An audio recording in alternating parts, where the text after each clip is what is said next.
All right, welcome back. It's Johnny Sexton's World. I'm Johnny Sexton. You just heard the words of our idiot-in-chief, or appeaser-in-chief, or lay down, roll over, and scratch their bellies-in-chief, Joe Biden. And these words are semantically played.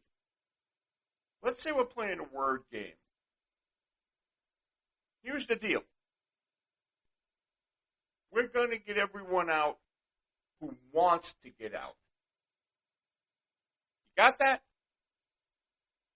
Now, say you're an American soldier. Not a soldier. Say you're a diplomat or someone that goes over there. You're 25, 28 years old. You're in the government. You go over there on a visa. You're there for 10, 15 years. You start a family. You know, you're amorous. You're in the prime years of your life. You start a family. You have a wife, a couple of kids, maybe a girl, daughter, older son. Now they're, 10, 11 years old, 12 years old, and all of a sudden, boom, Afghanistan hits, and Joe Biden says, we got to pull everyone out of here that wants to get out. We got to pull everyone out of here that wants to get out. It's killing me, but we got to pull everyone out of here that wants to get out. Okay. All right. Does that gentleman who came over here as a single man, who has a visa, a working visa, want to get out? He's got a wife, 2 children, a daughter, an older son, who are not citizens of the United States. That gentleman has a fundamental choice to make, and this is the choice that Joe Biden is giving him. Either you want to get out, leave your family here because you're never going to get them out, get on the plane and come home. If you make it to the plane, and then once you leave, you know what's going to happen to your wife and daughter. They're going to be hunted down by the Taliban and killed. Your son will probably be killed also, skinned alive probably, and then shot in the head or decapitated, beheaded, or whatever they want to call it. Well, here's your other choice.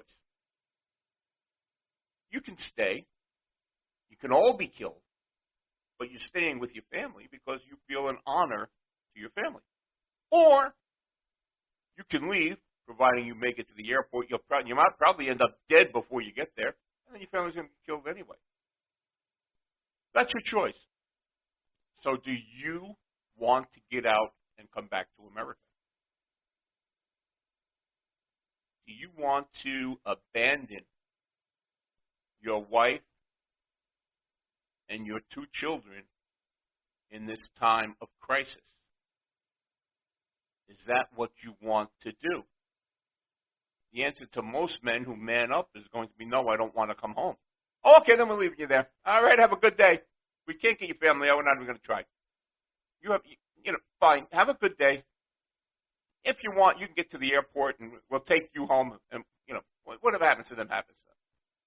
That's Joe Biden's world. That's what Joe Biden has brought. So people who want to get out can go.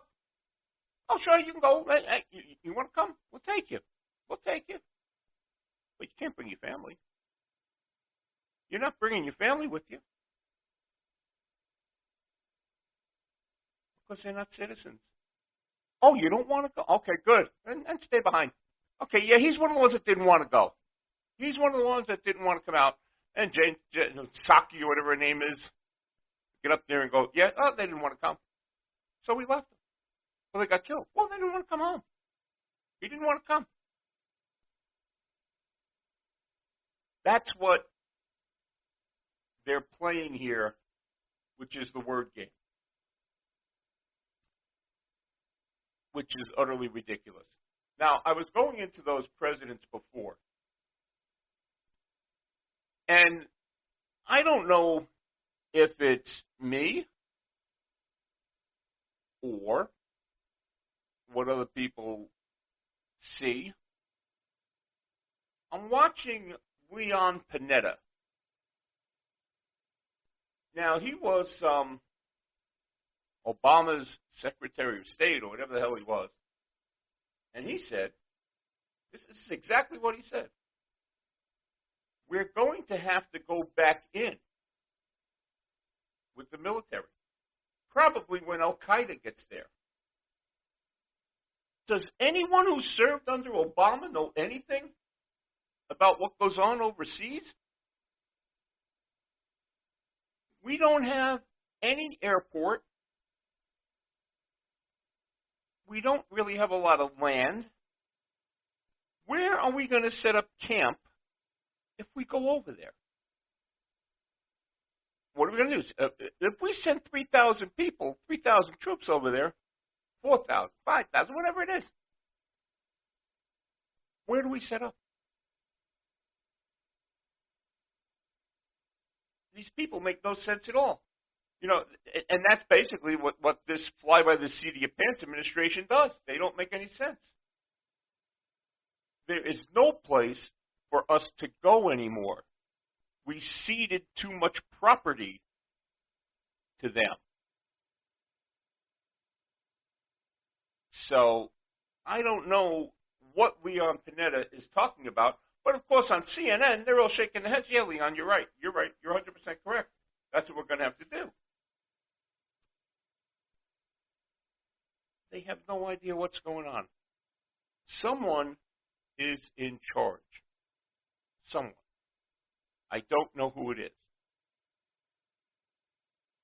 And I basically got tipped off about this watching Jess Kelly.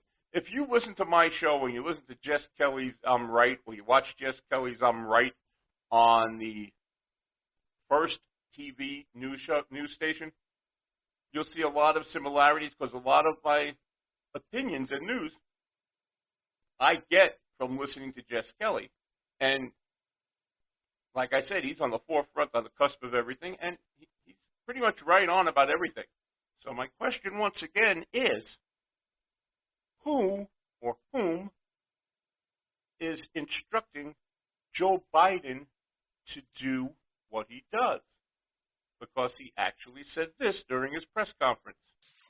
Ladies and gentlemen, he gave me a list here. The first person I was instructed to call on was Kelly O'Donnell of NBC. Isn't he the goddamn president of the United States? Who does he have to listen to? Who was he taking instructions from? They gave me a list here, and I have to call on this person. This is what they told me I have to do. I thought you were goddamn charged, didn't it? Well, no one really elected you. Let's get it straight. But you're sitting in the Oval Office, for Christ's sakes, or laying down or taking a nap or something. Aren't you in charge? Absolutely not. Like I've told you, there are people above him that are in charge. I'm telling you, Barack Obama's hands are all over this friggin' mess. All over it. And no one seems to want to bring that up. He makes a statement before that when something like this happens, he gets all his military chiefs all together, asks them all for their opinion. And here is the problem. The people in the military say they do give him their opinion, but he doesn't listen to any of them. So Joe seems to be in charge when it's the wrong thing to do, but he's got people telling him what to do. Like I said, I don't think the gentleman who is telling Joe what to do is in the room when the military commanders are telling him what to do. This is what Joe's not doing. Joe's not listening to them. He's sleeping. His brain's off in 1927. He's got a zoot suit on. He's dancing around doing the Charleston or whatever. You know, that's where Joe's mind is right now. All right? Barack Obama's running the show. And I'm pretty sure they gave those weapons to the Taliban and gave them the airport purposely. It wasn't like, holy shit, did we just do that? No, it was like, okay, we're going to give them the airport. We're going to give them this. We're going to give them everything. So I'm tired. I'm tired of talking about this. I hate talking about it. It is something that really, really bugs me a lot. I guess you can tell, you know.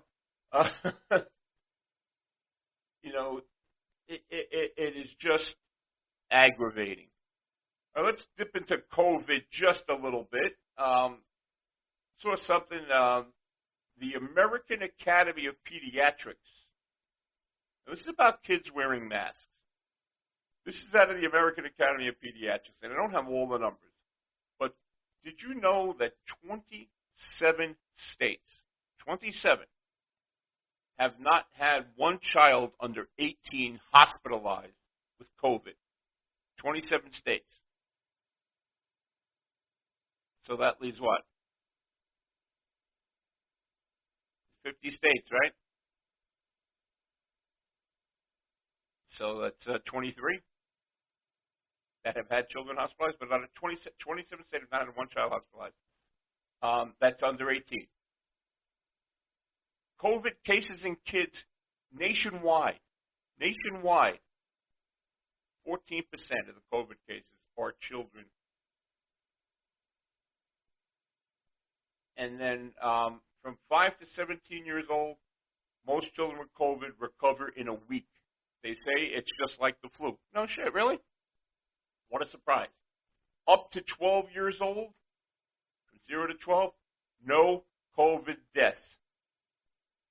And only 2% COVID cases, children up to the age of 12. So this mask mandate is all bullshit. Bullshit.